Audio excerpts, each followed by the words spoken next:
Hello and welcome to another episode of The Little Pod of Horrors. As usual, my name is Gogs and I am pleased to be joined yet again with the lovely Mr. Boz. Hello, sir. Hello, my name's still Boz as well. That's good, I'm glad.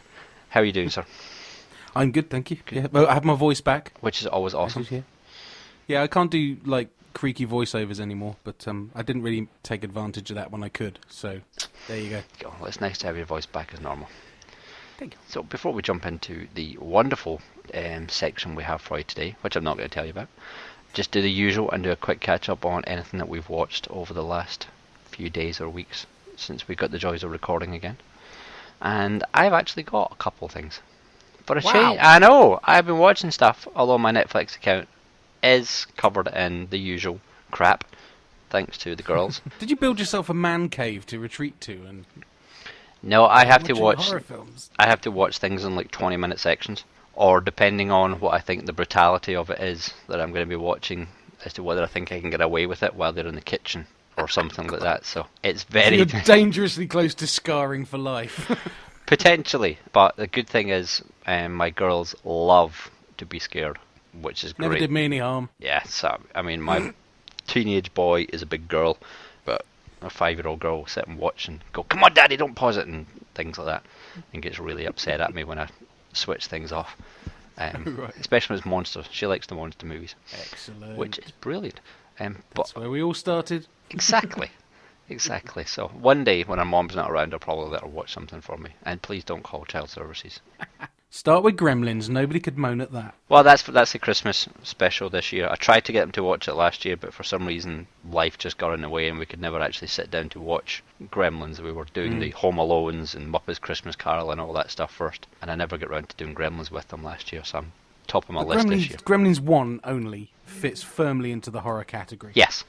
And does it well. I mean, that was a 15 when it came out. A lot of people forget that. I forgot that when I bought the DVD a few years back. I was shocked because I was just expecting it to be a PG, and I was shocked. I think even the DVD came out as a 12 or something. The 12 or still a 15, but I was very shocked at that. Look at the original Ghostbusters. I've heard people say this. It's really funny. They're going, nostalgia, blah, blah, blah. Right, my 6-year-old kid, sit down, we're going to watch Ghostbusters. And then that first ghost, wah, that scared the shit out of me when I was a kid. Heck yeah! But then they also realised this is actually full of profanity as well. I mean, it was a PG, but it was just like, oh, shit, bollocks, whatever.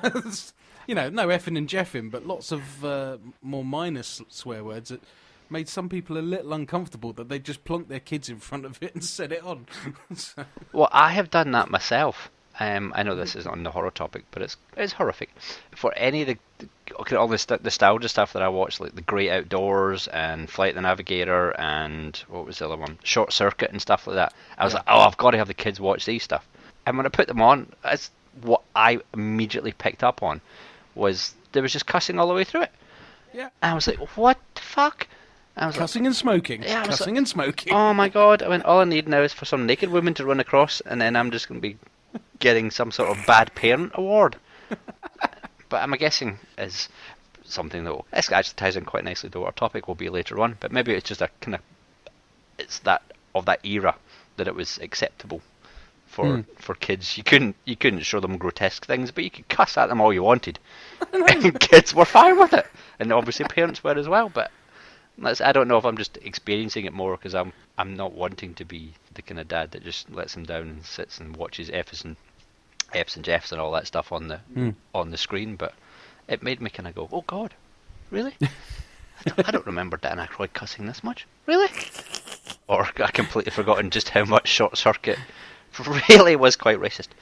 Oh god. At times, so it's like, wow, yeah, kids, this is a real 80s flashback. But yes, having not watched Gremlins for many years, I don't know if there'd be much. I don't know if there's much cussing in it. I don't think there's an awful lot. It is mainly gore. Yeah. Gremlin-related gore and violence at the end of the day. So. Yes, there is lots of violence. And this kind of... Oh, I want to talk about Gremlins, but I don't want to talk about Gremlins because it does come up with what we're about to talk about later, actually. That I'll think about it.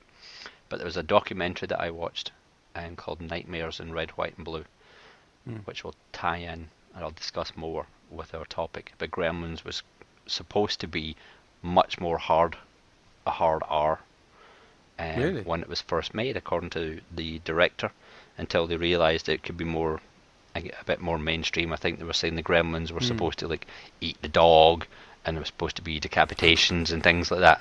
And then eventually it was kind of like, let's tone it down a bit and we'll get it to a kind of wider audience.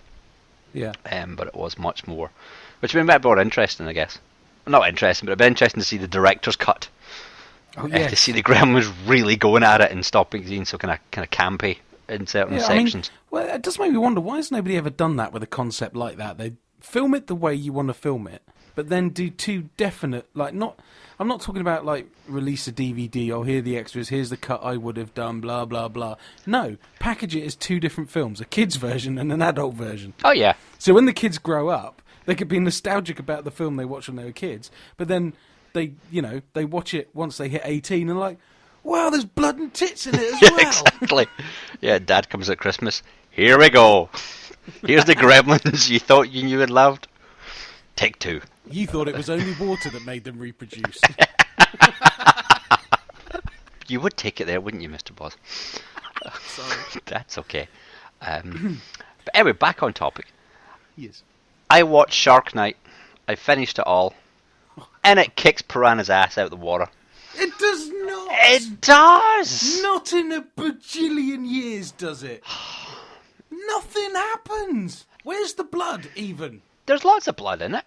Oh, Drippy Boy loses his arm, big deal. But there's you see lots of blood kind of in the Jersey fashion, that's all the blood's in the water and stuff like that. There's no, like, in your face. Blood in the water. You get that in Carrie. Sorry, that was perhaps a little crass. You know what I mean, though. I do know what you mean. Oh, sorry. That's okay. I'm trying to actually I don't know think where that came from. Now that I'm thinking about that, I remember watching Carrie for the first time and not understanding what that scene was, or what that scene really? meant. So that's how young I was, or how naive I was as a You may have seen child. that film too young then, Gordon. Possibly going, I don't know what they're talking about. So it was. Maybe I wasn't in the right set of mood for Piranha, or maybe I wasn't drunk or whatever. But I just enjoyed Shark Night as just a fairly decent kind of horror movie. There was nothing too graphic in it. Which there could have been. There could have went over the top with it. It did seem to get a little bit on the verge of ridiculousness when they had all these different types of sharks that were coming through and stuff. But I quite just liked the whole backwoods premise of it. The concept was not my issue. What you just said, that they could have come somewhere near the top with it. Do you know what I mean? Not necessarily over the top, just somewhere near the top. And I think it was all too safe. It's like everything was dialed back. It was. You know, it was definitely PG-13. It was PG-13. Yeah. And it didn't have to be PG-13.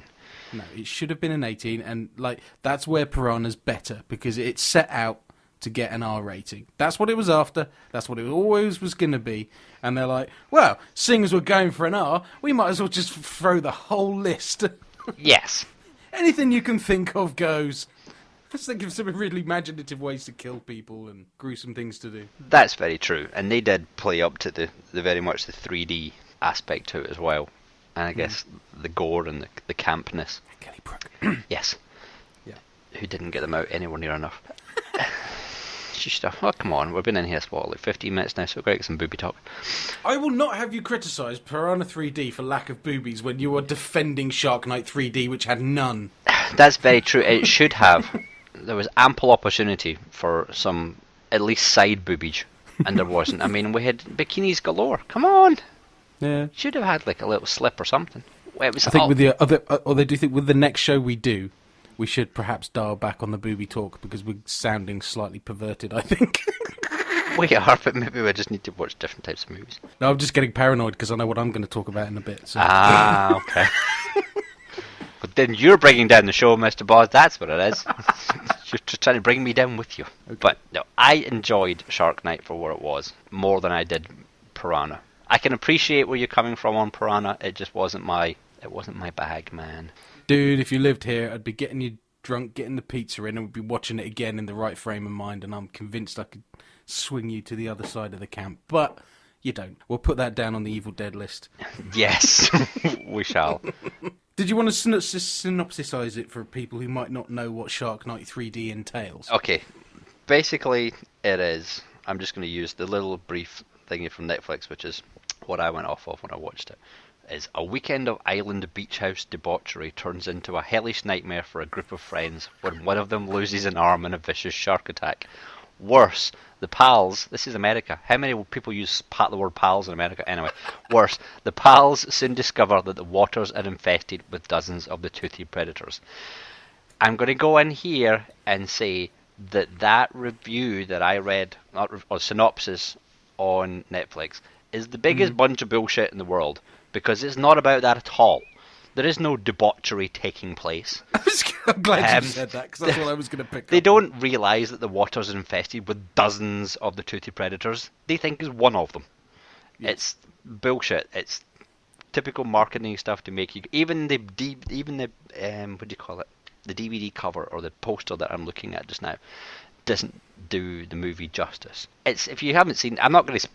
I can spoil this because it is garbage and it's not really going to do anything. I honestly think if you spoil this for somebody, they then go and watch it, you will not be getting an angry email about how you spoiled it for them. Yeah, so, I mean, basically, you've got your nice little setup. There's the hot girl who is got slightly trouble, but she's really hot and we all like her. You've got your geeks, you've got your complete nerd, you've got your jocks, you've got your kind of girl who really should be a whore but isn't whorish enough for this movie. You've got all those kind of stereotypes that go in it, and they all go away to this backwards area, which I don't really know what it is. I'm assuming it's kind of Florida-y type way, maybe. Somewhere with a big lake. Yeah, or the Gulf, or something like that. Somewhere down there. There's lots of water and backwards people. Just like half of America, really. But you can't say that, you live there. I can, because they don't know what I am. And that's right then. I can say that. I can get away with that. And they go away for this weekend, and oh look, we meet the redneck, or the ex-boyfriend, who's now somehow friends with this really rednecky person who's like 25 years older than him, and like his 40th. But that's the only place you could actually have those kind of relationships is Redneckville. And you've got the sheriff, and you've got all this kind of, oh look, it's her little girl who's come back, and oh, we miss you, why haven't you been back sooner, blah blah blah.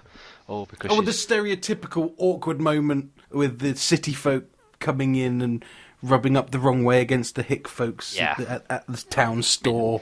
You've seen it a complete... So original. Yes, exactly. There's nothing original about this movie at all, really. Oh, no, slightly. But then, oh look, we got a shark. Oh wow, okay. So let's do the usual sharkness, and because we're in the middle of buttfuck nowhere, you can't just call in, because to make this point perfectly clear, not one but two, but maybe 5 people have to check their cell phones for service to actually know that there's no cell phone service, because one of them's not enough, and we don't have a landline because we're living in the middle of nowhere, so we can't just... They're on different networks. They're just on different networks. That's possibly what it is. If they're on the Sprint network like I am, it doesn't work fucking anywhere.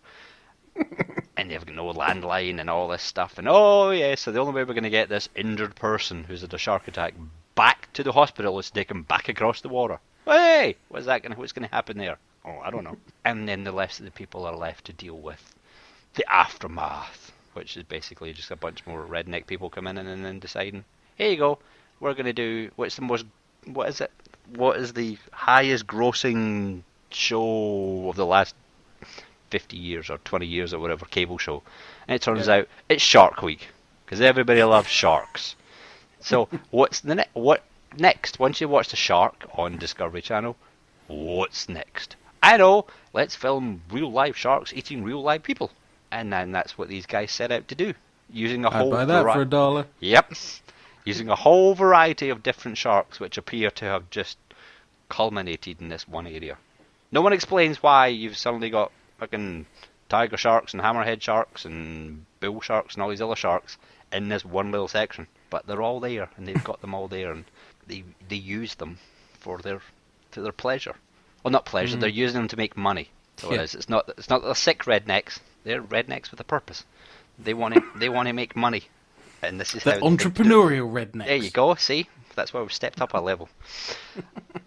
And how they get defeated, I guess, in their endeavours. And it's got some funny kills in it. It's got some over-the-top Piranha-esque type moments. But it didn't use a 3D either. I paid extra didn't. to see it in 3D and was just like, that was pointless. Actually, in fact, thinking back on it, the memorable scene, I don't think it happens sideways on, doesn't it? Yes, it does. It doesn't even come at the screen towards you. No, it's complete sideways on. Yeah, so it's the one moment they could have really smacked you in the face with 3D, and they did it sideways. Well fucking done. Yeah. There is not a single memorable 3D moment in that entire film. I'm assuming that the very end was the 3D, was the only in-your-face moment. I don't remember. It's completely unmemorable. Because that's the only one that... I'm just going to spoil the ending for you people. But well, I'm not going to spoil the true ending, but in true fashion with these types of movies that want to set it up for some sort of direct-to-DVD sequel, the shark jumps out the water and comes straight at the screen. Oh, it did? Oh, you see, I'd forgotten that entirely. So, I mean, this seems to be a movie that might have... I don't know if the initial thing was, let's make it in 2D, and oh crap, people are all talking about 3D stuff, let's try and throw in some 3D stuff or whatever. It was definitely retrofitted. Because there just wasn't enough of that in-your-face 3D-ness that could have been 3D, there. I could tell you that. But there was, I think, from a production standpoint and stuff, not to defend it, it was very well done. I mean, they used the sharks very well and kind of give you some bits of tension and stuff like that. But for my vote, I would watch this over Piranha again. But I'm not rushing to watch either of them anytime soon. My final word on the matter would be Piranha 3D is fun. Shark Night was just Shark Night. Also, the 3D on Piranha was also retrofitted, but it was shot with 3D in mind, although it wasn't shot in 3D, if you know what I mean. Yeah. So they used it in very comedic ways. Yeah, so when they're doing all the CG piranhas and stuff like that, which are blatantly CG piranhas. Oh, yeah. Whereas in this one, you can see some blatant CG-ness in it, but I see some of it was pretty well done. True, yeah. So there were some good geeky CG moments, I suppose. There you go, I complimented it. There you go. Yay! I win. End of show. Tune in next time. But then looking through, I don't want to talk about my other movie because we're going to talk about that later. But that's the main one that I've watched. So what the main movie I watched in the last week was? Go on. Twilight Breaking Dawn Part 2. There I said it. So I'll just leave a pause for everybody to switch off. Yep. Now everyone who... If I hadn't lost enough listeners there, I'm now going to say that I actually quite liked it. Well, I'm probably just going to have everyone just cancel their iTunes subscription at some point. Possibly with the next segment. Or the next few sentences. There has been a lot of talk lately about how Twilight actually changed cinema. Really? There has been. And how it's opened it up for other franchises and how it's actually been geared more towards ladies rather than the guys and things like that, which is very interesting. But I think as a Twilight-y type franchise, it fits within the horror genre to an extent. Because it's about werewolves and vampires, of course. Exactly. So it's got the monster elements to it, and I will agree that it's kind of maybe not the best movies in the world, not written or performed to the highest calibers and stuff. But I have watched them all as well. Granted, my wife likes them, and she's taken me to the movies, but I can't use my wife as a reason for going to see the first one. All I can say is I'm a perverted male and really liked watching Kristen Stewart. Well, there's your justification. You see, you're off the hook. I'm not, because I find her entirely plain. I do have a bit of a crush on Alice. Yeah, even that wouldn't be enough normally. Now, I was dragged to see the first two under duress. Okay. The third one I actually really liked because it was directed by David Slade, who did Hard Candy, which is another film I really like. And it had a bit more of a gritty edge, and it started to get some more action-packed scenes kind of thing. Then the first part of Breaking Dawn was as well, actually. I hated the first part of Breaking Dawn. Well, I knew it was leading to something else, so I went with it. I wouldn't ever sit and watch it again, probably. Mm-hmm.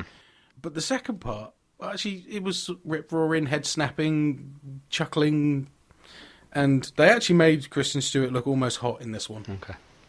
Which was impressive. I think... And I'm so conscious of talking about women's hotness so much, I sound so sexist. It's not a thing. No, really, I wanted to see Jacob with his shirt off. There, does that sound better? Right, okay. Well, that's my whole reason for watching them, to be honest, because, wow, you know. It's Well, just... but the thing is, right, the wolves are actually a draw for me, because you imagine my dog was, 11 stone, came up above my hip line in height. I like dogs as big as you can possibly get them. Mm-hmm. So when these things change and then walk up next to a normal-sized human being and you realise they stand at the same height as a human being, they're massive wolves. I'm like, I want one! Yeah. Imagine walking down the street with that. Well, it'd be riding it, wouldn't you? Exactly. There's no walking it. Or if it decided to run after a bus, then you're going with it. Yeah. So in the last part, there's a slightly crap scene where they all sort of telepathically talk to each other, there was no way you could have done that on film and it not be a bit shit. Yeah. In this movie, everything is done with canine body language, okay? Okay. So whoever animated those wolves knew how canines communicate. Ear movements, faces, eyes, it was all spot on, and the CG is fantastic. Mm-hmm. I mean, yes, you can tell it's CG, but, nothing's been done that well since the lion in the first Narnia film, I think. And as we all know, in that Narnia film, that's where the entire budget went. Yeah. My God, what have I done to our podcast? I'm talking about Narnia and fucking Twilight. Right, I'm going to leave it there. The bit I was going to say is, okay, it's embarrassing enough to admit to having seen the series, but what I did was ultimately embarrassing. Because my lovely lady fiancée lives in Spain, she went to see it there. I'm here alone. And I'm thinking, I've got to go and see it, because there's a risk this weekend. I'm going over this weekend. Mm-hmm. We talked about going to see it again. Now, I would have to then watch it in Spanish. And my Spanish isn't that good yet. So I wanted to make sure I'd seen it in English first, so that if I did see it in Spanish, I'd know what the fuck was going on. So I went to the cinema on my own. I manned up at the box office. One for Twilight, please. Tried not to go red, tried to not look embarrassed. Got my drink, walked in, thought maybe it'll be quite screening. It's been out a while. So I walk in, I look to my right up the banked seating, and there's just 200 couples sitting there. Oh, no. So I just, the seats at the front where you just get neck ache looking at the screen? I just scooted in there on my own, sat down really fast and hoped nobody noticed me. But then as I walked out, I thought, no, I don't care. I'm a reviewer now. I do a podcast. This is horror genre. I'm here for legitimate reasons. That's how I justified it to myself. I'm going to do a confession. I'm not going to tell people which movie I went and watched. But when I came across a similar situation, I pulled out my phone and pretended that I was kind of just waiting on someone, and kept turning around to look at the exit, going, oh, "Where are they? God, where? Oh, just ridiculous." I should have thought of that. That's genius. So I just hoped enough people were going, I was actually waiting on someone, and didn't actually pick up that no one ever turned up beside me. But again, yes, I didn't walk past anyone. It was one of the first rows I came to. Yeah, I'll just sit here. Yeah, exactly. Actually, no, I still have to sit someone in the middle. That's just me. But it was really funny, just as the trailers ended and the film started, and it's sort of, Twilight came up. And this guy about 3 rows back went, I've been lied to. I thought it was a Schwarzenegger movie or something like that. I just cracked up laughing. Making out he didn't know he was Twilight he'd been taken to see. Yeah. I'm thinking, shut up, you're with a woman. You can't be embarrassed. I'm sitting here on my own. But like you say, there was a proper reason for it. I'll tell you something, that film is worth seeing just for Martin Sheen's performance. He is fucking brilliant. He is very good. He's pretty good in much everything you watch him in. I would watch that man do anything. But he does bring, well, it's not any kind of level of gravitas to it in the movie or whatever. He just takes on that role, but he just makes that role his own and makes it interesting to watch. Creepy. Yes. He's a very creepy person. He brings the horror to the movie, if you ask me. Yeah. The only horrific thing about those movies is him, because he actually makes you nervous. Yes. Because you don't know what he's going to do next. Exactly. Unless you've read all the books 7 times, like most of the people in that screening had. But anyway. Yeah, I read the first book. You did? Yeah, I read the first book. God, we've lost all our credibility. We have, completely.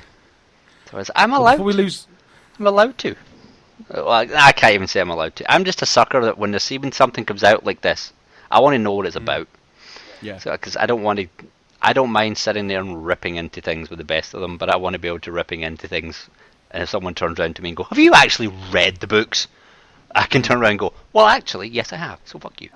But I stopped after the first one. I couldn't get into the others, or I haven't even attempted to get into the others. I stopped after the first. But I know from some of the source material where things are going, and it was enough to annoy me with the first movie.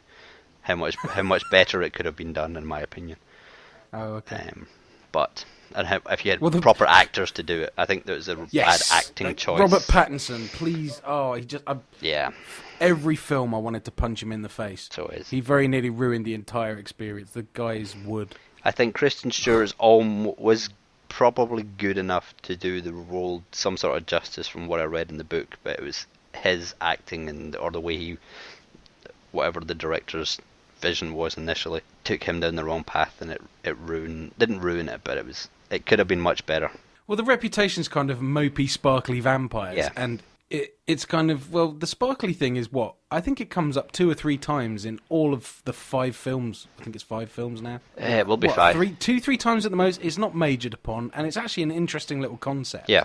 That they're actually so sort of dried up husks that they and tough that they have sort of a crystalline appearance. So they're like, so when you're smashing one up, it's like smashing a diamond. Mm-hmm. And that, when they decapitate someone, they do a really good job of this kind of crunching glass sound when they rip a head off.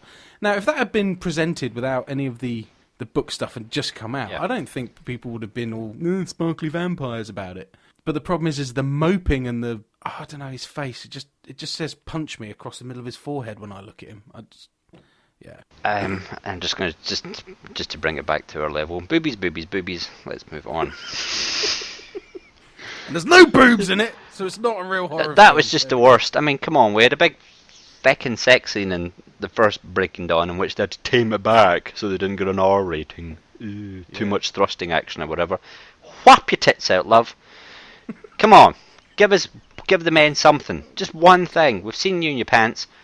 Whap them out. Just quickly. On iTunes you get an explicit tab for your podcast. Yeah. I think they're going to have to invent a new one for us. Call it the misogyny tab. Well, it's true. I'm not afraid to say it. Well, just to make you rush out and watch the final part, there is almost a bit of side boob with soft filter and backlighting. Oh, wow, that's the best kind. It's the closest you get, okay? So now you want to see it, don't you? I do want to see it now, yeah. I think you should go on your own and walk into the middle of the screening on your own. No. Anyway, before we lose all credibility, yes, shall we do B is for Boz? Go on then, sir. A is for apple. B is for Boz. C is for crayons. D is for drum. Like scrotum, here it is in a nutshell. Just to go along with our misogyny tab, now I have to say I did not read the synopsis for this film, okay? And it was actually, I was trying to do a bit of prep for our subject later on, which we're still not going to reveal what it is. No. But this film is called Penance, okay? Penance. Yes. Okay. As in what Catholics do. I won't go there again. Right, yeah, stop it. Yes, so I thought it might have look like a sort of an incarceration, not being treated very nice kind of a film. And it had an interesting cover sort of thing, so I just clicked on my streaming service. And it starts, and you're like, this footage was found. Oh, fuck. Oh, really? Not again. Not another found footage movie. Yes, it's another found footage movie. Okay, so this lady, she's got this cute little girl, and she's going, well, I think we should do the introduction outside. And she goes, I live a simple life, and I'm a bit different. Here's my outdoor kitchen, and here's my outdoor bath. And then thinking, this looks like an extreme makeover application to me. Yeah. And then, like, ham-fisted as you like, oh, well, if I'm going to get this extreme makeover, I think we should do this, this, and this with the video. I'm like, oh, my God, could you have crowbarred that in with any less tact? Okay? So they go, oh, I don't earn any money. I volunteer at this shelter. I help battered women, blah, blah, blah, blah.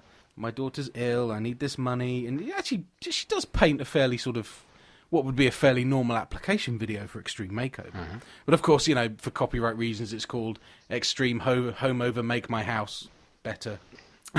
So she goes, yeah, so I need to make a bit more money, and I've got a friend here, and she's going to help me. And her friend sort of is there, and she's a little bit slutty looking, and she's like, I'm going to help you with self-confidence. We're going to work together. And thinking, oh yeah, she's some kind of, like shrink guru kind of thing. Mm-hmm. No, she's a stripper, and she's going to teach this lady who's like, She's made herself out to be this Mother Teresa kind of figure. She's going to teach her to be a stripper too. Okay. So then she's got this drippy guy who's following her around filming everything.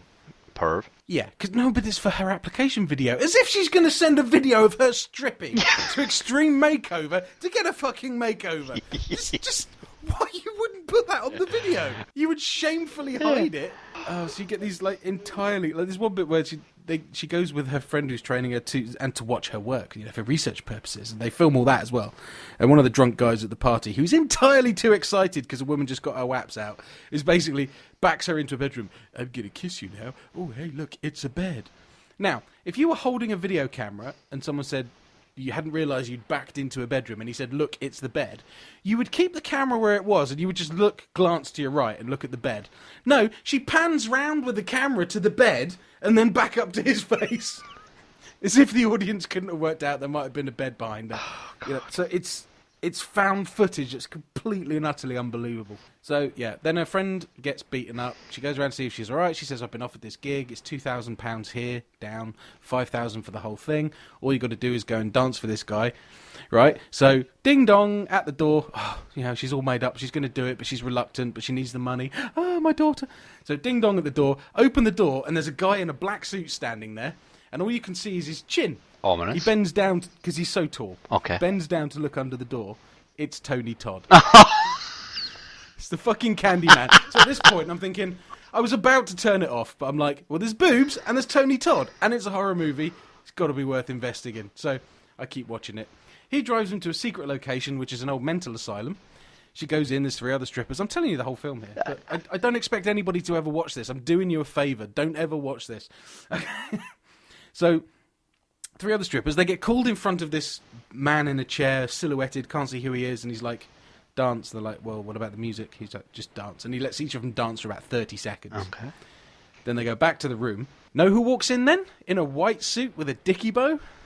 Robert Englund. Close. Oh, really? Actually, I'm terrible because I don't know the actor's name, but it's Henry, Portrait of a Serial Killer, the guy from The Walking Dead. Michael Rooker. Yes.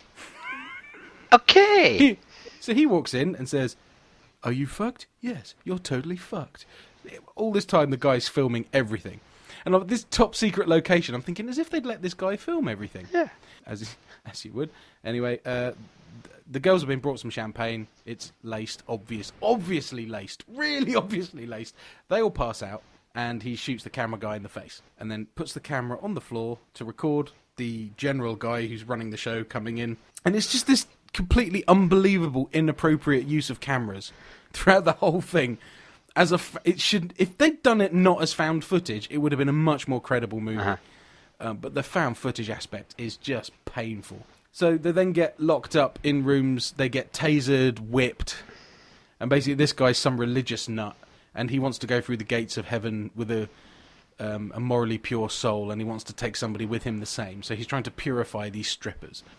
And of course she's like, well, I'm not a stripper. I'm standing in for my friend the stripper. I'm not actually a stripper. And, yeah, it's sort of... Do you want me to, completely spoil it? Or, should, in case anybody actually wants to go and watch this piece of garbage? I don't think you could actually spoil this movie, so I would continue. Okay, well, the upshot of it is to make them clean enough to enter the gates of heaven, and himself. He does a bit of gynecology. Turns out he was an OBGYN, and he removes all their bits. How? To get into heaven? Yes. What? So Jesus has to get involved in this movie as well? Yes. Oh, for fuck's sake. Hence the reason the title's Penance. There we go. Because you've got to admit that you are not a stripper and that you renounce your old self and you embrace God and you have no sin, but you can only be pure if your clitoris and labia have been removed surgically with no anaesthetic. I've heard of that religion, yeah. Oh my God. I was gonna label it then and thought, no, I've already upset one. I'm not going for the full house here. Oh boy. But of course, he would be hypocritical if he only made the women go through this. So there is a scene of him sitting in a bath full of ice. Hard candy, anyone? Oh, you're kidding me. Sits in a chair. Rubber tourniquet. You don't see any of this, by the way. Okay. So it's supposed to be this grisly, gruesome horror. And none of this surgery is actually on camera. It's just, you see him fiddling around just below the camera line. Because obviously it's a camera on a tripod. Okay, and hang on.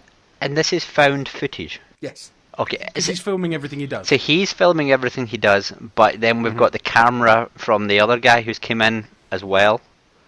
So it's really hard to identify who's filming what and when and why. So there's not just one camera that's found footage. There is multiple cameras which are found footage. Yes. Oh, okay, And- that makes it even worse. Yeah, the girl in her cell, they leave the door open. They give them 3 tests each. The first test is they leave the door open to see what they'll do. Run like She fuck. finds his camera, and she's filming to this camera. Oh, I've been abducted, my clothes have been taken away, blah, blah, blah. They go, where the fuck did you get a camera from? And then it's really obvious, like, her fingers are over the lens for a lot of it on these bits. I'm thinking, well, you're pretty shit with a camera.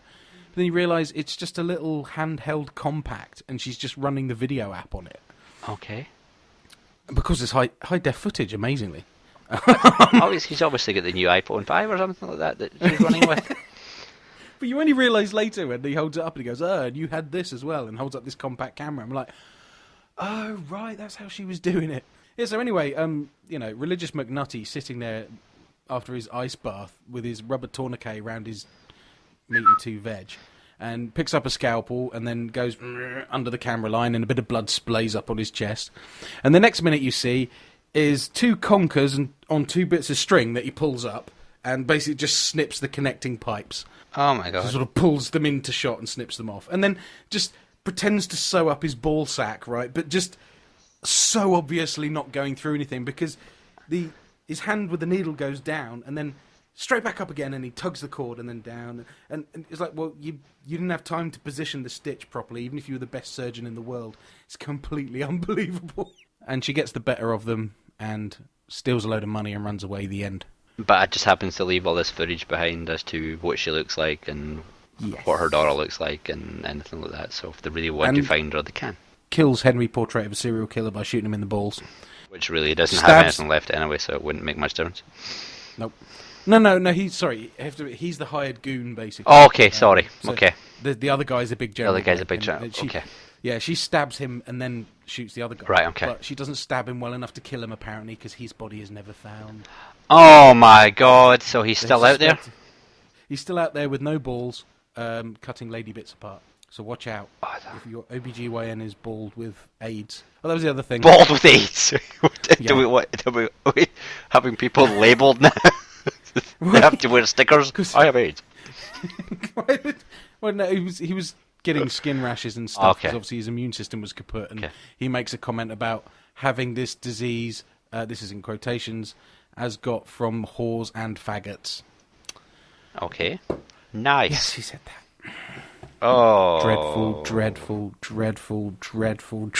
movie. Unfortunately for us over in this neck of the woods, we don't actually have that on streaming. So yay! What a shame. But yeah, I'm looking it up on IMDb. A young mother Actually, I would decides say, if to... you do see it, right, watch the first 10 minutes. Okay.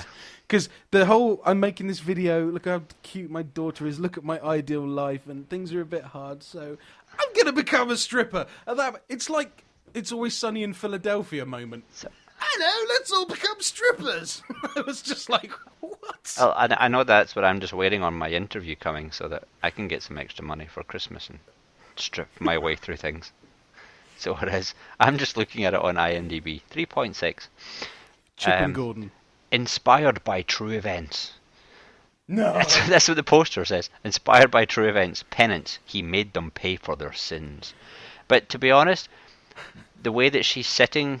I mean, if you couldn't see the ropes on it, you'd think she was just sitting waiting in a fucking doctor's waiting room or something. She doesn't look as though she's in pain or being tortured or anything. Just like, I'm bored. I really wish I could get seen any point soon. I mean, it's awful.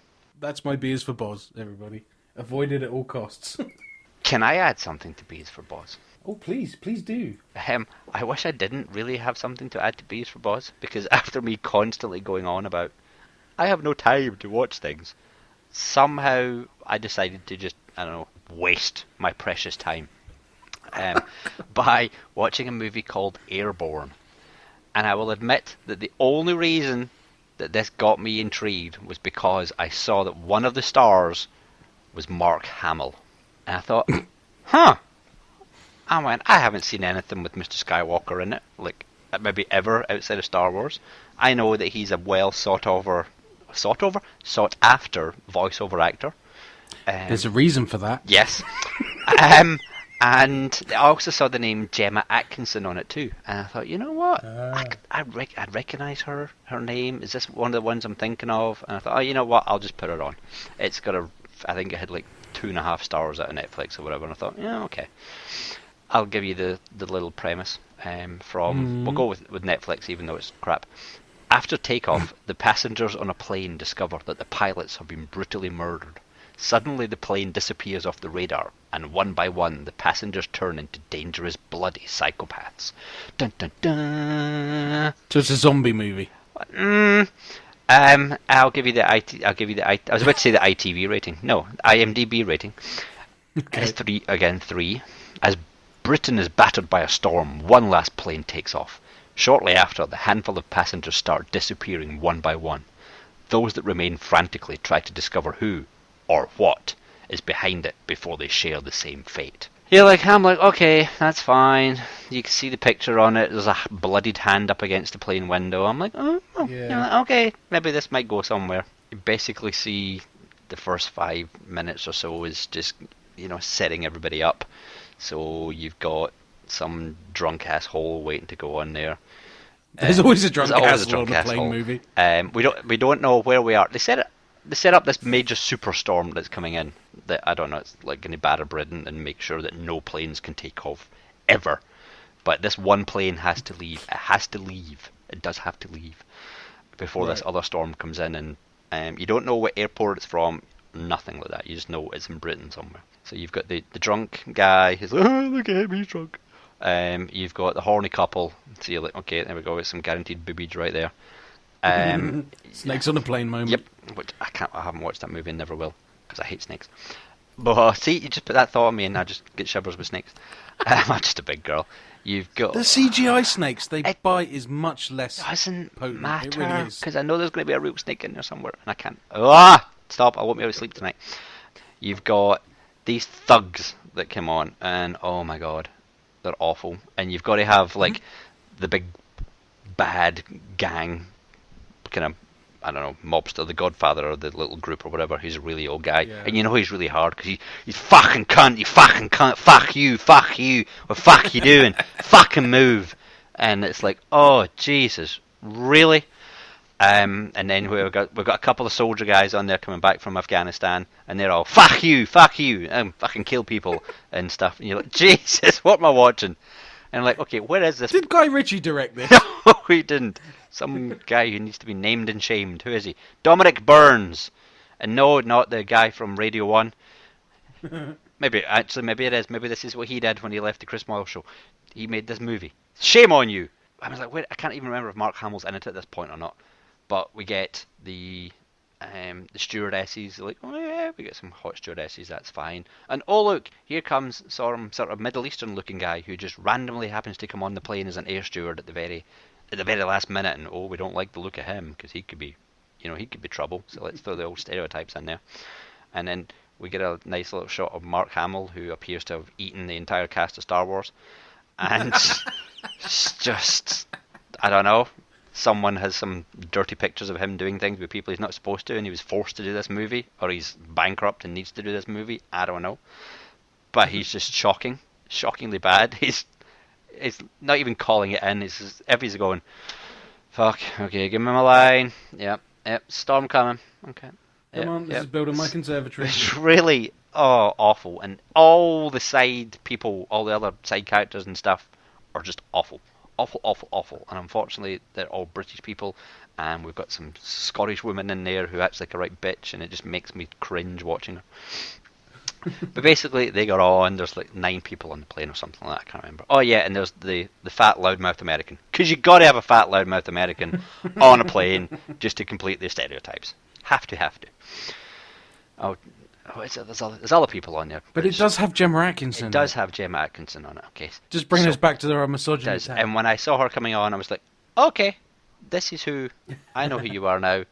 This is pretty much just an avenue for you to get your tits out, and that's what's going to happen. No, she doesn't do that. Though, no, she doesn't do that. No, I didn't realize she didn't do that until I watched this movie. So it is. But She's a legitimate actress. She was in Hollyoaks, I'll have she you know. is a legitimate actress, and she's obviously legitimately trying to move away from the acting world by being in this movie and showing people that... Oh, she's landed a pretty big role, actually. This is a breaking news here. Really? Yeah. She's starring as Barbara in Night of the Living 3D Dead, which is currently in post-production. No way. Because that film needed making again in 3D. Now, is it 3D or is it like Piranha 3 double D? No, it's the Living 3D Dead. No, so it's 3D, so okay. So she's not going to get They're not bibs even in clever it. enough to call it 3 Dead. I suppose there'd just be 3 dead people. Yeah. I don't know. I know. But anyway, this is fucking awful. Absolutely fucking awful. I mean, it's so cringy to watch these people like pretend to act, or even go, did you really wake up in the morning and think you had to be in this piece of shit? Couldn't you go out the contract? Are you doing someone a favour? Basically, the plane takes off and there's something in a box which is so fragile that where do you put this box that is so fragile? Of course, you put it in the fucking storage area underneath the plane where all the rest of the fucking luggage goes. Of course we Yeah, would. and it turns out that this box has a vase in it, or a vase, worth $100 million. You're in an empty fucking plane, and you put this $100 million vase in storage. I don't think so. And that's just stupid. But it turns out the vase has some sort of mystical Chinese powers that it might have contained. That contains some sort of spirit of a really bad Chinese person, who then can come out and inhabit. You can say, sorry, I think it's the spirit of a really bad Chinese takeover. I'm sorry. You bad man. It's no, and he takes over the people and they do bad things and they try to kill each other, and it's just, I mean, I can't believe I made it through to the very end. But it just gets, when you think it can't get any worse, it does get worse.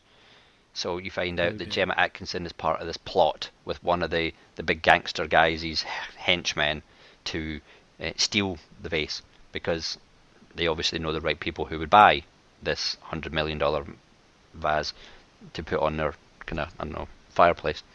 And of course they're South Americans, because we're going to bring the drug lords into it, and that's who would that's who would pay for such a thing. So she's the one who goes around killing people, killing the pilots and all that stuff, and she pretends to make it sound as though it's some sort of hijacking or something's going on. So it's, oh my god, we've got tension in the airport, which is like one of the crappiest air traffic control offices you've ever seen in your entire life.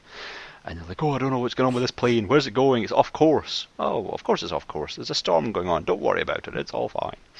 And all this remarkable pish.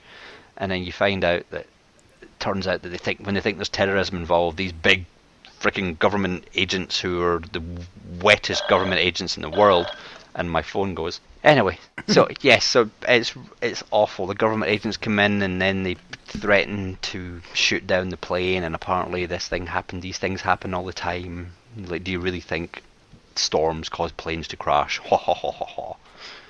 It's awful. Absolutely awful.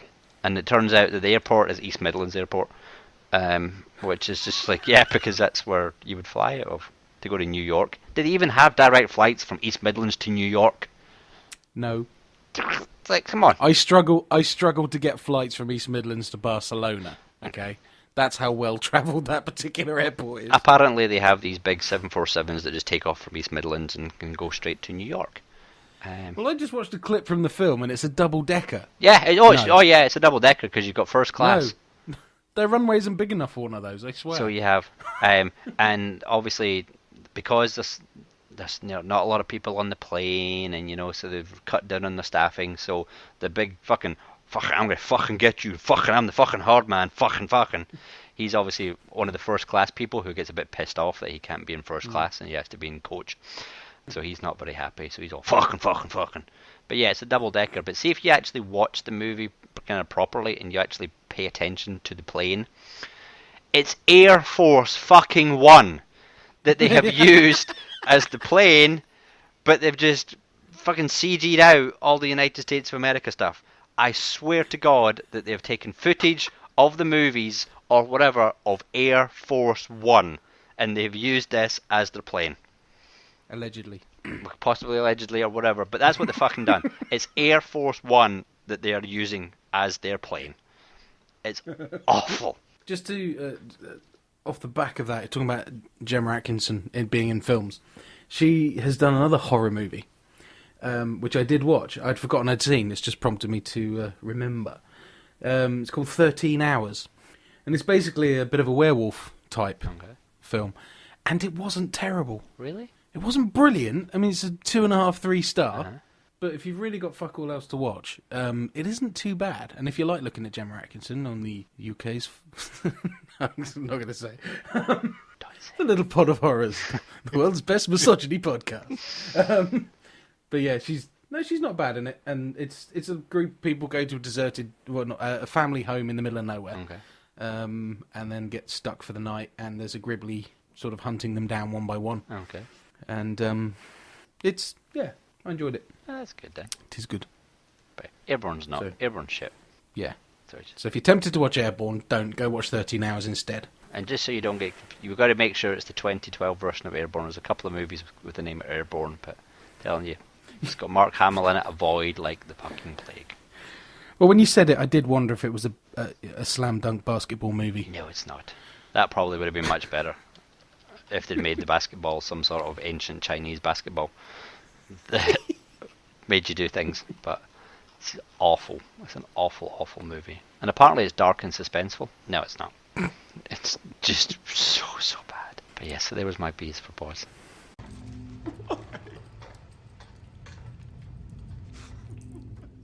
I always wanted to be a surgeon. I heard a sound, the cry of all the things that aren't done. That's what fear is. Your thoughts distort reality. You have to have the courage to stay in the situation that frightens you. Who is that? Who's in there?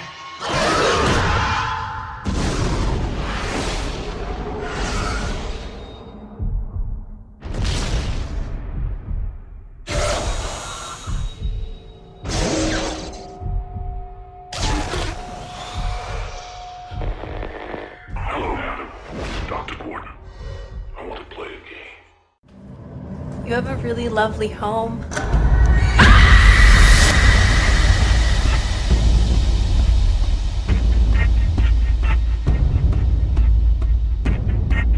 A Siamese triplet connected via the gastric system. The human centipede. First sequence. We start with cutting the ligaments of the kneecap.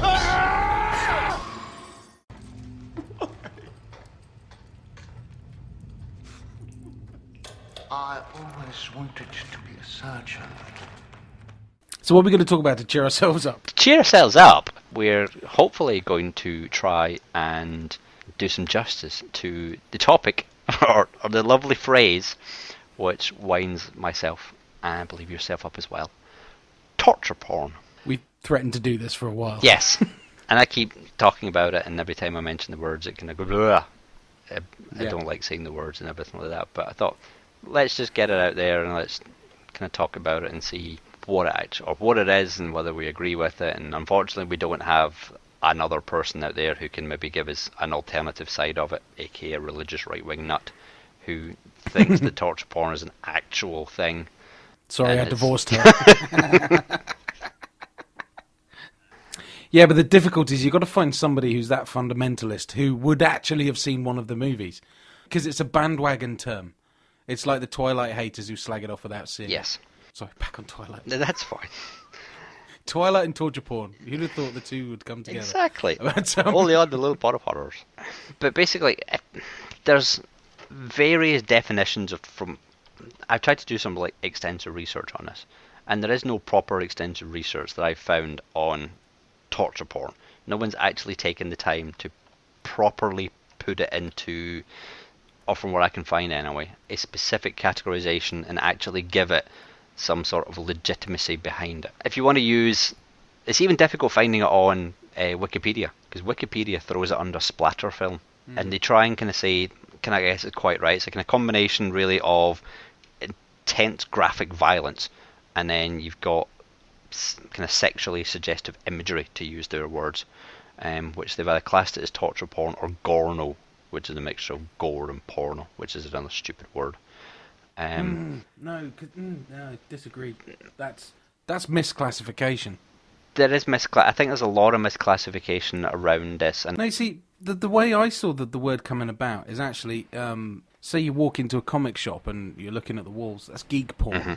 There's no actual boobs there or anything like that. All it's saying is like, the way people look lecherously at porn, they think that people viewing these films are somehow getting off on the films. It's not... You can have a torture porn film that doesn't have a single sexual element to it. But you see, first of all, I want to say torture porn is not a legitimate description of a film. I don't accept it as a genre. I would say there is one torture porn film. Okay. That's a big statement because I haven't seen every film that ever existed. But from all the ones I've seen that are labelled as torture porn, they're not. A Serbian film you could call torture porn. Okay. But even that's inaccurate in that it's not to do with the etymology of that phrase. Because where that phrase came from actually had nothing to do with nudity or sex at all. Mm-hmm.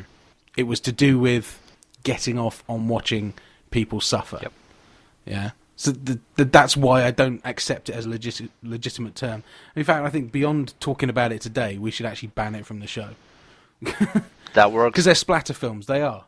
If it's a lot of gore and it's very graphic and the camera lingers, this is the issue people have, is a lot of films that the mainstream watches, you point the camera at something that's about to happen and then maybe you see half a frame or a frame and then the camera goes away. Yep.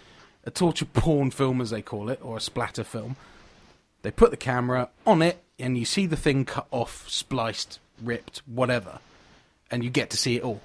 That's all it is. So it's a completely legitimate term as far as I'm concerned, and it's offensive to people who can actually watch a film like that and see more in it than just those scenes. Yes, basically. It does seem to me that if you were a genuine, not even reviewer, but if you are someone who genuinely watches this type of movie either for a profession or because you're going to be reviewing on them for some sort of show or newspaper or whatever, as opposed to people who just look at sensationalist headlines that comes into it, you've got a huge difference there between actually understanding what could be classed as torture porn or what people believe it to be. I think it is something that I wouldn't say the radical right wing, but I think it's something that's very much came round, not because of religious reasons, but people who just don't appreciate is a wrong word to use, but I'm going to say appreciate the work that's going into what's been put on show, and appreciate that people not necessarily need to, but they want to see how far they can be pushed on film, or how far they can be pushed by watching something to gross them out. Because the whole point of, well, not the whole point of horror movies, but a lot of the stuff on horror movies is that it's not real. You know it's not real. You're watching movies on vampires or aliens or anything like that, and you know they're not real. And if you're trying to ground it into some sort of reality, you don't want to be taken. You don't want the camera to turn away at the right point so that you miss something. You want to, I think you want to be able to watch it because you still know it's not real, but you're seeing how far you can be pushed to watch it, or where the next step is and where people are going with what they think is what you need to see to gross you out, or to give you that little thrill, or the little, oh my god, I can't believe I'm watching that, or that little moment that you need. You don't want a Reservoir Dogs moment. You want to be able to see, or you don't want to be able to see, but you're now being able to be shown, hang on, here you go, here's the ear turning off. We've taken away the myth of how brutal it is. We're actually showing it to you. So here you go, you wanted to see it, we're showing it to you. And how dare you label this as pornography, because we're not saying, here you go, you dirty guy, whap your wiener out and start going at it, because we're now showing you someone cutting it off. It is a bad label to use the porn part in that, I think. The porn part in it Yeah. should completely stay out of it, because I can't speak for everybody, because I'm sure there are people in the world who may actually get off on seeing something like that, or they will use it and then use it as an excuse for what they are doing in the world, or for how they treat or how they choose to torture people or whatever. That's completely different. Those people are always going to be there, and you can't blame torture porn. And I would argue those people are always going to act out at some point. You can't attribute films like this. A nutter is a nutter is a nutter, and something's gonna push them over the edge if something's gonna push them over the edge. They always get attributed to heavy metal or horror films or violent computer games. No, most of us can just. It's a way of just relieving stress to watch these things. And the thing I would equate it to, right, is I love roller coasters. Some people hate roller coasters. People don't call them porno coasters, right? What's the difference? I go on a roller coaster. Take Oblivion at Alton Towers, for example. This roller coaster, tick, tick, tick, tick, to the top, hangs you over a hole you can't see into because they're spraying mist over the hole. It hangs you there for 3 seconds and face first and says, "Don't look down," and then drops you face first into the hole. Now, the first time anybody goes on that, the most hardened roller coaster fan, your body goes, "Hold on a minute, that's vertical." And all your adrenaline kicks in, and your "I'm about to die" natural mechanism all kicks in, and then you survive it, you get a massive rush of endorphins, and you're like, "That was awesome. I want to do that again." Yeah. Do it too many times, the effect will diminish. So you're then, "I want the next roller coaster. I want the next big bad roller coaster. I want something that's gonna scare me and then release me some endorphins." Okay? Watching this kind of horror movie is the same thing. I came out of Hostel, I went on my own, middle of the afternoon viewing, and I came out actually a little bit shaken from seeing it. And that released endorphins. Exactly the same brain chemistry went on. Now, the reason I liked it is because it wasn't just a collection of gore films. If you made a film of pretend torture sequences, which were incoherent and didn't link together, I wouldn't be interested in watching it. Because that would be lascivious and wrong, and just, what's the point? Hostel's actually got a pretty good story. It's got a good subtext, and they create characters that you end up actually having some empathy for. So when the shit goes down, you're invested in those characters. You know, the guy goes back at the end to save somebody. You're like, "No, but no." And I'm thinking, I wouldn't have the guts to do that. You know, and he goes up in your estimation because he's a hero at that point. You know, and they're creating that kind of response. Yes, the torture scenes are hard to watch, but they're not. They're actually not very leering. There's only one scene in that film, really, that is a little bit leering. I don't know if we... Yeah, we can go ahead and spoil it into it, because... I think if you're going to see Hostel, you've probably already seen it. But it's the eyeball and the flamethrower, the blowtorch scene. That's the bit that shook me up, really. Yeah. And it's just, when he gets the scissors, he cuts the eye, and then you get the ocular fluid coming out of the hole, and they leave the camera there for quite a long time. And that's the point at which you want to naturally look away. Yes. And they intentionally don't, just to make you feel uneasy. But then you move the film on a little bit further, and he's doing the getaway, and he starts to get, you know, the people who got them in this situation get their comeuppance, and it becomes a bit of a vengeance flick at the end. And because you've just been sort of rocked to your core by that previous scene, you know, when he does these vengeance bits at the end, you're just like, fucking get in! Yeah. And I remember just being elated by that, because, you know, very often filmmakers will use like a comedy moment or a tension breaker. Well, that was the tension breaker. And it's not done in a tongue-in-cheek, glib or, you know, disrespectful way. It's still visceral and it's still violent, but it's the bad guys getting theirs. So you're like all over this. You're like, yeah, get in. So I would argue anybody who thinks that Hostel is just a sick for the sake of sick, thoughtless, brainless piece of movie making hasn't seen it. Or if they have seen it, they don't know what they're watching, because it's actually a very well-made movie. And I would say exactly the same for Saw. Saw is a lot less... The original Saw movie, you don't see anything, really. And that does a very clever game, because it makes you think you have. Yeah. So it's completely the opposite end of the scale. Yet they get lumped together as torture porn. Yeah. Bullshit. The new label of torture porn seems to be surrounding or starting with the Hostel and the Saw franchises.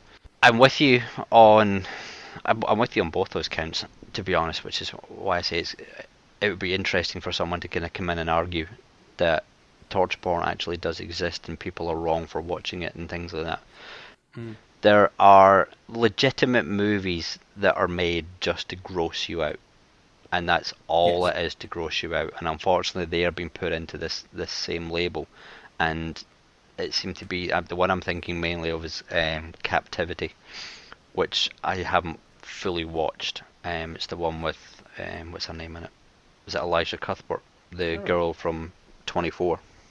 I think it's Elisha Cuthbert, or something like that. I could get her name wrong. I apologize. haven't actually seen that, to be fair. I started to watch it, and it's all basically she gets kidnapped and has to do various things, gets tortured to, I don't know, will get out. I don't know if she dies at the end. I really don't know, because when I was watching it, I could tell that all that was happening was that she was being made to do grosser and grosser things to physically gross you out from watching it. And there's an extent where I could see that could get thrown into this, because all it is doing is someone going, okay, so you don't think it's gross to see someone's arm get cut off, but what about if I make this arm get cut off, put it in a blender, blend it, and make this person drink it? There you go, there's so much in your face, see if you can get off on that one. But I think that's completely different and shouldn't be lumped in with this, because that's people just doing that with the intent of grossing people out. That's not to say that you're sick for watching it, enjoying it or anything, but that's not what it's intended for. It shouldn't be. It should be completely labelled separately. It should be kept out of it. But you see, I would watch a film like that and then come out the other side going, well, okay, that's got no merit as a movie. Yeah, see, I'll never watch it that's again. That's why I couldn't even watch it, because I was just like, I know what you're trying to do, and it doesn't impress me, and I'm not even going to give you any of my time to do it. You've taken my money for watching it. It was a DVD, but you've taken my mind for paying for it. I mean, and I'm not going to justify anymore by giving you my time to actually see it. Now, from the Saw perspective, I can see how people believe that it's more and more to get you off. But I think from a getting off point, it is just purely about the adrenaline rush or the endorphin rush that you're doing. See, I don't like the phrase. I don't like. Yeah, I don't. Has sexual overtones, and it's like, well, it's not. I'm trying to kind of, I guess, maybe some sort of justification why people are putting it in there. But again, for people who are putting it in there are people who have never watched these, who don't understand it, and who just think that people who watch any sort of horror movie are completely deprived and shouldn't be watching these sort of movies. Now, yes, Saw doesn't do itself any favours, I don't think, because the first one was incredibly clever, and you didn't see very much. You could have seen a lot more, but it didn't show you it. You either got fast cuts, or it turned away, or whatever. And the editing is superb in that movie, because there are bits that could have been done in a very leering way that would have been difficult to watch, but what it would have done is taken the power out of it. And the kind of ramping that they use, the kind of sped up kind of edit to some of the torture scenes, or they're not torture scenes, the traps. It actually makes them feel more visceral than they actually are. And you see less, it happens faster, but it makes you more uncomfortable. That's clever. They then shoot themselves in the foot with the sequels. The traps get more elaborate, and we do start to see more. But I think it's because we need to see more. We have seen Jigsaw's traps. And the whole point of the Saw movie doesn't become, I don't know, the whole point, for me anyway, the whole point of going to see the Saw movies is, what kind of traps can they come up with next? What's the next coolest way to see someone get killed? Yeah. Because that's fun. It is, I mean, Saw 7, we'll get to the Saw series eventually, but Saw 7 is an awful movie. But it has fun aspects in it. I'm sorry, I unashamedly enjoyed that movie in 3D. I don't care. I watched it in 3D as well. But we'll get to the Saw franchise overall as another show. But it's the bigger, badder roller coaster, isn't it? It is, because that's what people are not expecting, but it's what people are not even needing. It's the relief that they're wanting to get from a horror movie. No one can go back and watch. I can't go back and watch Dracula from the 1930s and be scared by it. I'm sorry. I can maybe appreciate that people could have been scared by it, but when you have nothing to compare it to back then it's going to be scary. But when you can compare it to everything that you're going on now and what you see now, it isn't scary, then all that the filmmakers are trying to do is to give you that little extra push, to give you that little extra endorphin rush, to show you, okay, we can still take this places that you haven't seen yet. Are you ready to, are you ready to go there? And unfortunately, some of the movies just get lumped into this torture porn thing that shouldn't be put in that. From watching, I just finished a documentary called Nightmares in Red, White and Blue. I think I mentioned it earlier. Which is the evolution of the American horror movie over the last century. And while they don't specifically mention I don't believe they specifically mention the phrase torture porn. I could be wrong on that one. They're saying that this is what we are seeing now is what we as a society have asked for. We have, since the early 2000s, since we've had 9/11, since we've had the news going over to the Middle East, and we're seeing things like Abu Ghraib. That's it. Yeah, said that right. And the levels of torture that other people will do to other people. We need an outlet. We need the movies to take us to the next level of horror, because you've seen what people can actually do to everybody, and it's like, fuck. Now, where can I get that rush somewhere else? Not the rush. Where can I get that release somewhere else? I mean, John Carpenter was on this movie saying the most horrific thing that he's ever seen in his entire life was footage that came back after World War II from the Holocaust. You're never going to see anything like that again, and that's because that's real life. You see, this was going to be my next argument, also against the term. Yeah, I've actively watched films that come out like this. They say, oh, yeah, this is really gross, blah, blah, blah. It's labelled as torture porn, blah, blah, blah. Yeah, I'm going to go and see it. Because it's escapism. Mm-hmm. And it's an extreme form of escapism that I don't expect most other people to understand. There's a very select few of us who actually watch and enjoy these movies. And what you might be interested to find out is one genre of movies that I never watch is war movies. Mm-hmm. I can't stand them. I have never seen the opening 10 minutes of Saving Private Ryan because I've heard enough about it that I don't want to see it. I hate Vietnam films, the guerrilla warfare, people standing on landmines and getting their limbs blown off. I don't want to see somebody's truck in Iraq get blown up by an IED because that shit's real and that's still happening today, and it's horrific and it's horrible. If you're in front of me and on the motorway and there's been a fucking accident, and you are craning your neck to try and see some blood or a limb on the floor, like people who who'd probably be, well, that's torture porn. I can't believe you watch that. Those fuckers are hanging out of their cars on the motorway to get a good look at the accident that just happened. Me, eyes forward. I don't want to know. I make myself not look. It's human nature to look at shit that disturbs you. It's in your genetics, whether you admit it or not.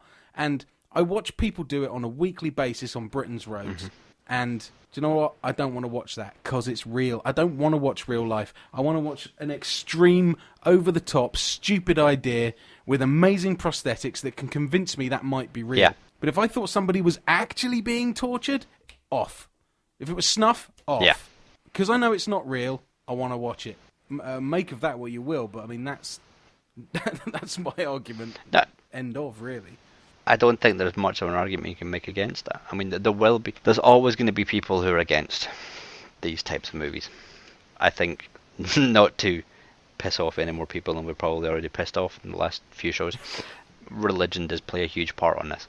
How many people used to turn out to watch people being crucified? Yeah, exactly. You know, a method of execution which is one of the most horrific things a human can go through. Yes, and one of the articles that I was reading on it, which was actually, I thought was quite interesting, the fact that they put Passion of the Christ in this category because of the amount of time that it spends lingering on the violence. Yeah. That Jesus endured in his last hours. And while it was classed, they could say it was classed as, or it wasn't necessary to see those things.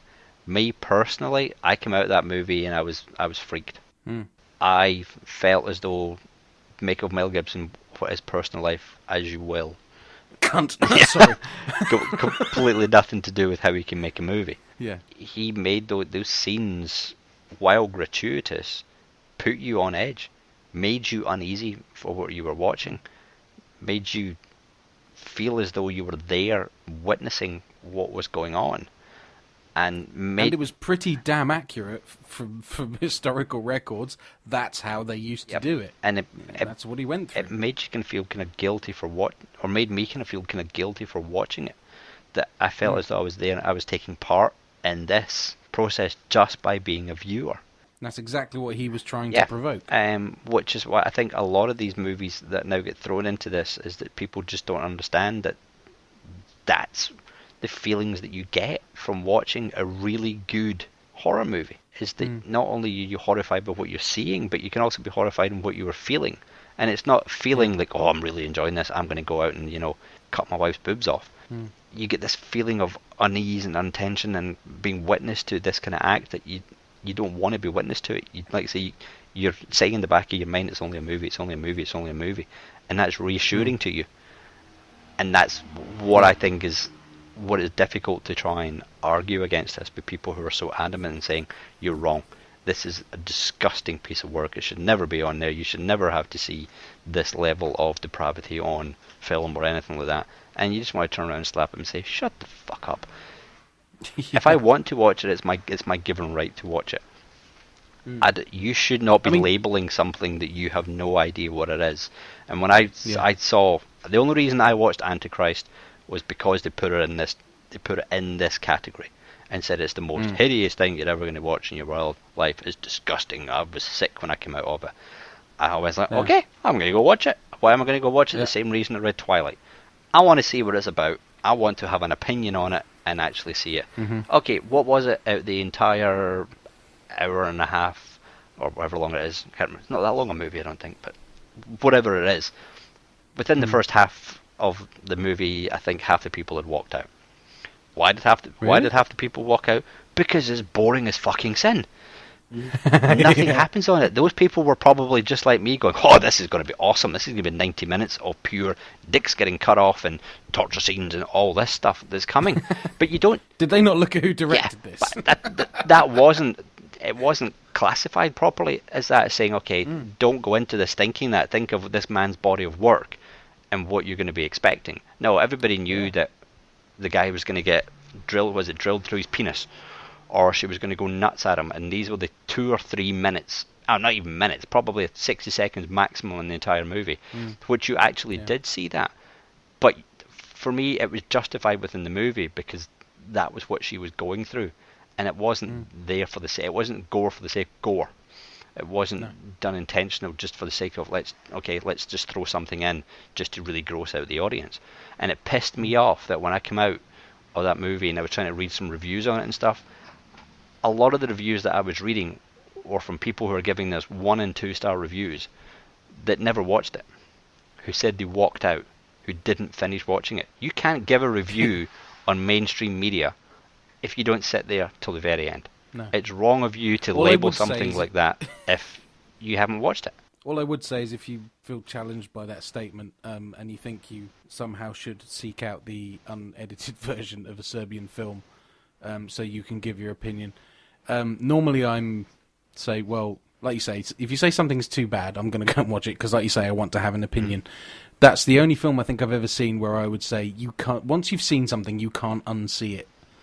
And yes, that film had a visceral response with me. Yes, it probably spiked my adrenaline, endorphins, whatever else, but it didn't come out of it feeling good because that and Human Centipede 2, actually, I would put those two films together as having little to no merit artistically because there's no justification for their existence, really.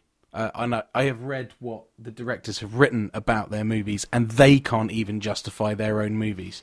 They've done it purely to evoke a reaction, and that's it. Yeah, it's almost like publicity stunts. Yeah, really. And I've seen 5-star reviews for a Serbian film, and it's like, well, those people are doing it on the basis of this film makes you feel this way, so it's really well done. And I'm like, well, it's a little bit too exploitative in its nature. This might sound like contradiction, or, you know, I'm being a bit schizophrenic on the issue, but I think where the water gets muddied is where horror and sex get merged. Yes. And sexual violence is a completely separate subject. Yes. You know, if you want to say torture porn, you could apply that title to these two movies because they merged the two in a way that doesn't have any kind of merit. Like, nobody, like, whoever watches horror movies, a lot of horror movies, especially, you know, some of the Asian ones, whatever, will start with some pretty gruesome rape scenes. Now, anybody who thinks we're getting off on those, no, not at all. But you'll usually find that they're a precursor to a vengeance movie. Yes. And trust me, nobody's going to make me want to go out and kill somebody more than raping somebody I love. Because it's the most degrading thing you can do to another human being. So, you get that, but that's not what you're looking for in a movie. But to make your reactions in line with the film later on, then sometimes you need a really difficult scene like that. Yes. I mean, even Irreversible's touch and go, because the rape scene in Irreversible, to me, is far too lingering. I know Gaspar Noé is a certain style, but that was a step too far, because it didn't need to be that long. But again, for the completely visceral end, which is actually at the beginning, just to confuse the fuck out of everything, but to get that kind of reaction, that had to happen. Whether we needed to see it quite so much, I don't know. But that's where the line is for me. You know, there's gore, there's sex, there's sexual violence. That's not really... There is a line for that, and those two movies especially crossed it, in my opinion. Yeah. So that's where I stand on that, I suppose. I'd like it if people could actually chime into this one and say, no, actually, you know what? Yeah. I think yous are wrong. I don't actually think the audience who'd be listening to this would agree, would think that we are wrong. But if someone thinks that we are wrong, or would like to give some sort of argument for that this term should exist and is a correct and accurate label, then please do send in your feedback and let us know. Yeah, please do. I'm up for a fight. I also wanted to bring up, I found an article on IMDb, and it's just somebody it's labelled Torture Porn Films. And he's done a list of 100 movies. For a start, it's slightly worrying how many of these I've seen. But that's mainly because a lot of them are on the banned list. And like I say, the guy who got me into horror, extreme horror, used to seek these movies out because it was like, it's more exciting if you can get something you shouldn't get. Both necromantic films are on this list. I Spit on Your Grave. You know, and of course that makes you think, well, hold on. Torture Porn phrase comes along and Hostel and Saw get labelled with it. If you compare those two movies to Necromantic 2, for example, or, I mean, that's probably a bad example because that is mixing violence and sex again, but that sort of shock value. What I'm saying is that there are films that are a lot worse back then, a lot worse. They're available, go and look at them. The difference now is the way the media machine works, and we get exposed to... A film like that comes out now, it gets a lot more exposure, a lot more coverage, a lot more, wow, look at this. You know, these films came out under the radar. Things like Shram and Der Todesking and, you know, films like that. They're just so extreme. The Todesking, I'd forgotten it completely, actually, but it's The Death King. 7 episodes, each taking place on a different day of the week on the theme of suicide and violent death. Nice. But Hostel's too extreme. No. Go back and look at what was made in the 70s and early 80s. It's like, I think you will be surprised. But they're splatter films. They're good. That's probably the best description. You were right by saying the fact that it's become mainstream. And because it's become mainstream, people have to give it this label to demonise it, to say that it's wrong. They haven't actually realised that it has been out there for several years, or several decades. But it's been from, going back to this documentary, it's been from them foreigners. It's all come from France and Germany and any of the kind of Eastern European countries or anything. This is what they have been doing. But even some American films, okay, they went out there to film them, but I get confused with which of these is which. I think it's Cannibal Ferox, okay, where... Like, if people are bitching about the Hostel series of movies, where a girl is naked, tied upside down, somebody sits in a bath underneath and slits her throat with a Grim Reaper scythe and bathes in her blood, okay? So extreme. What would be more extreme? Maybe if 2 meat hooks were put through her breasts and she was suspended by her breasts on hooks from a tree. I think you'll find that was, 1972? Yeah. And that was not easy to see, trust me. In fact, there was, I can't remember which one of them, what's the found footage one? Is that Holocaust? I deliberately haven't watched that one. Yeah, I mean, there was that people actually believed it was real footage for a while. Because the special effects were that convincing back in the 70s that some people actually thought it was real found footage. Yeah. It's one of those anyway. I always get them all mixed up, all the cannibal films, but I've seen a couple. But I remember that scene, and it's a lot worse than anything I've seen in any of the Hostel or the Saw movies. Simply from a sort of an imagined pain point of view, I guess. One thing I do want to say is we've crossed the sort of talking about extreme violence and boobies thing, and we do joke about boobies in horror films, and I said, well, you shouldn't mix the two. When we talk about boobies in horror films, we're talking about oh, hey, let's go to the log cabin. Oh, it's a nice, warm, balmy night. I'm going to take my top off and go run in the grass. And then everybody dies. They're two separate issues. It's not... Yes. It's like the killings are not done in the sexual manner. Do you know what I mean? I mean, I know there's a lot of metaphors about, penetrations with knives and all that. You can get all bloody philosophical and stuff about that. But, for us, it's just the light-hearted comedy aspect to horror films, I think. That's kind of how I view it. You just go, hey, boobs, let's move on, right? Oh, he got his head cut off. Do you know what I mean? No, completely. And then, again, this documentary talked about that. Oh, did it? Yes, oh, how everything seemed to be, I don't know whether it was the way the documentary was slanted but that everything that comes out within horror is based on the culture at the time. So we understand the term torture porn, but it is not welcome on our show. New. And I don't think anybody, for any movies that we can review or talk about, should use it as that label. No. We should probably So on that note, yes, we talked about that long enough, but please do, if anybody out there has any views on this one, whether it agrees, disagrees, can throw any more articles and light with it, share their lists that they've saw or what their beliefs are, please drop us a line. Please. And where will they drop us a line to, Mr. Boss? Oh, don't do that. Come on. Come on. I can't remember the the's in front of it. Yeah, the there's in front of it. Okay, thelittlepodofhorrors at gmail.com, please. And I've just remembered, we actually do have some email. We do.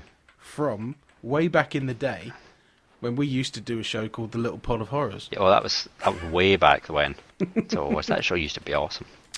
Yeah, we had some email after our Martyrs episode, and obviously because we had such a big break in the middle, the last couple of weeks we forgot to read them. Basically, what's kind of odd. This email is from Pablo, who probably at the time he emailed us I didn't know, but who is now, I would very much say, a friend of mine because I've met him and he's awesome.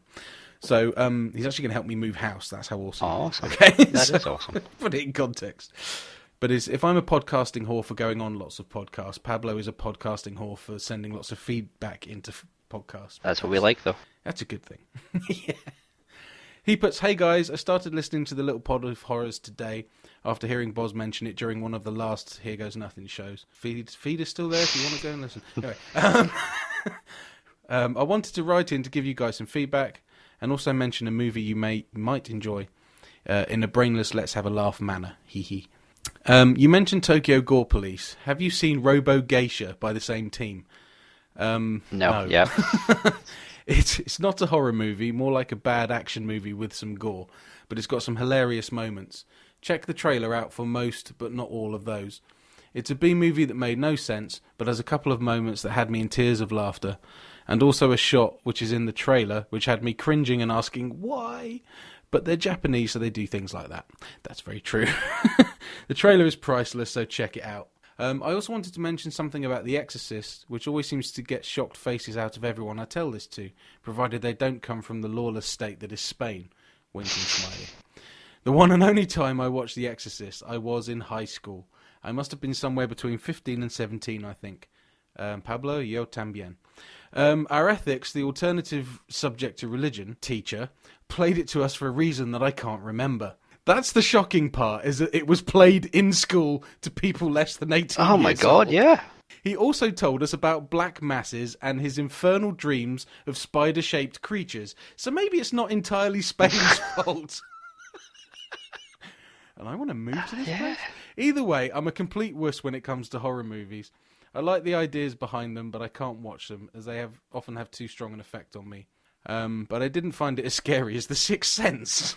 I missed the bit where The Sixth Sense is scary. This too tends to shock people. But I had trouble sleeping for a while after watching that movie.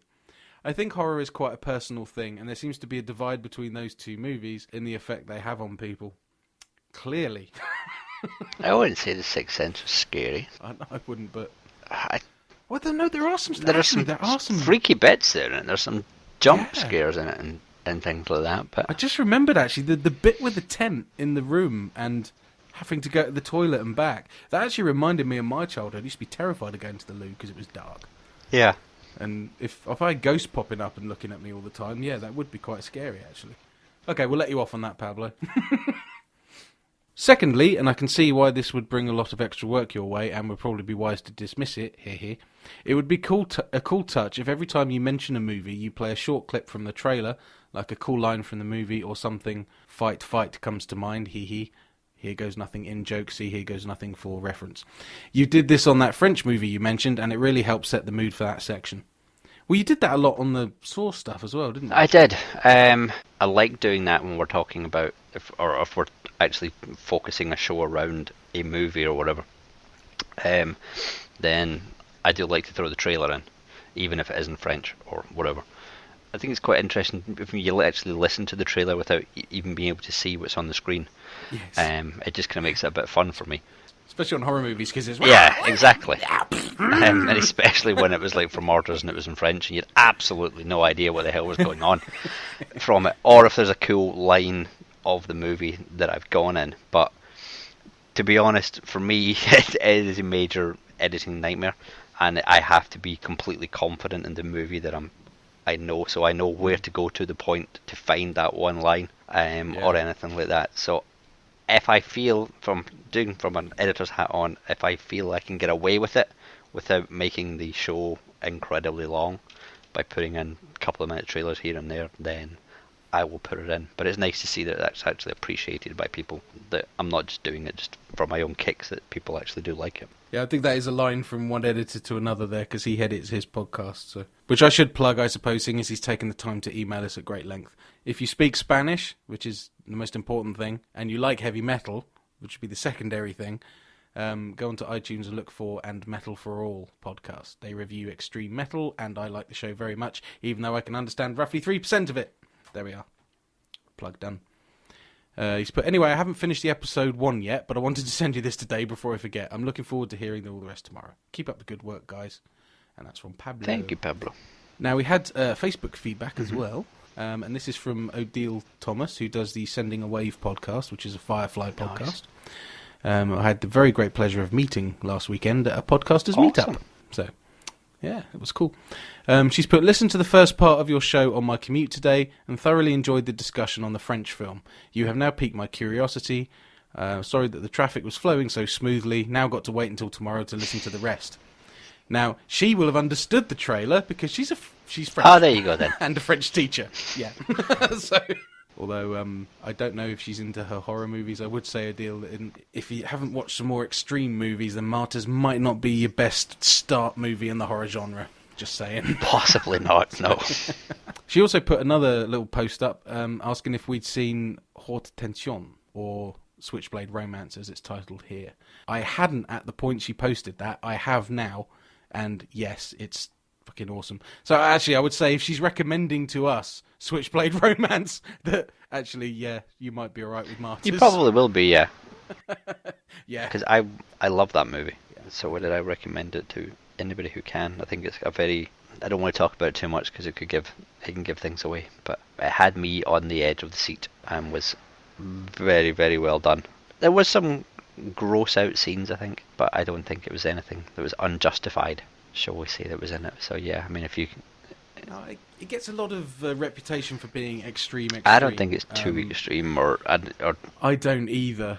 But it's the early. I think the earlier stuff in the movie is probably the most visceral, and there's this kind of sort of calmness to it all as it all starts happening, and I think that's what makes it a little bit more horrific. Yes. In that it's just killing people. This is no big deal. It's just a matter of fact. But again, it's probably what you're used to. So if you're being dragged along to watch it and you're not really someone who enjoys that sort of thing or watches that sort of thing, you come out of it going, oh my fucking god. Exactly, yeah.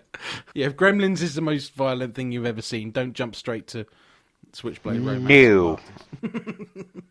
So on that note, I hope we have given you something to ponder or you've at least enjoyed listening to the two of us idiots ramble on.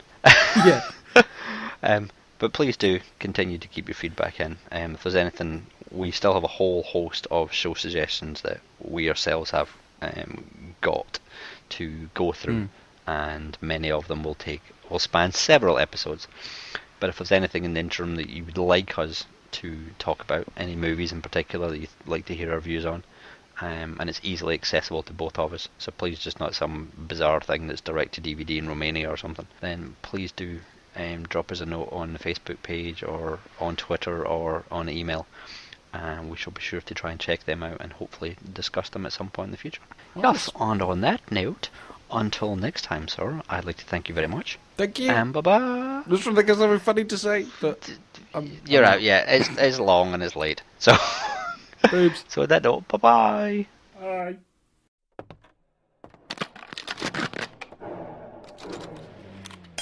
If you would like to send an email to the show, please do so at thelittlepodofhorrors@gmail.com.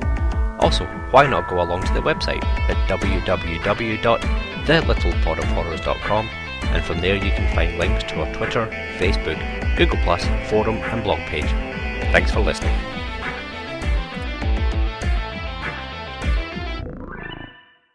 Hello and welcome to yet another episode of the Little Pod of Horrors. Fuck! Fuck! Start again. I think you should leave all that in. Typical.